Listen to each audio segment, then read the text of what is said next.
თვითონ ჩოგბურთის ოჯახი და ჩოგბურთის სამყარო იყო ალბათ იმის მოლოდინში, რომ ყოფილიყო რაღაც გარკვეული ცვლილება. ჩვენი ძირითადი ამოცანა რომ დავიბრუნოთ ჩვენი პოზიციები და გადავიდეთ ისევ პირველ ლიგაში. რა თქმა უნდა, პროცენტული მაჩვენებლით, შევძელით გაცილებით მეტი ვიდრე კეთდებოდა. დაფინანსებაც არის ყველაფერი, მაგრამ ეს საკმარისი არ არის. დღესდღეობით არაფერი არ გვაქვს, არც ერთი სპორტული ბაზა.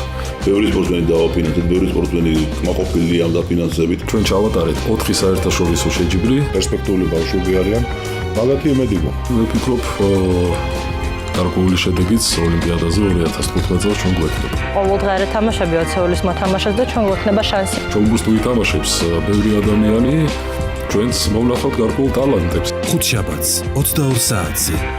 ყველაფერი ჩოგბურთის ფედერაციის შესახებ.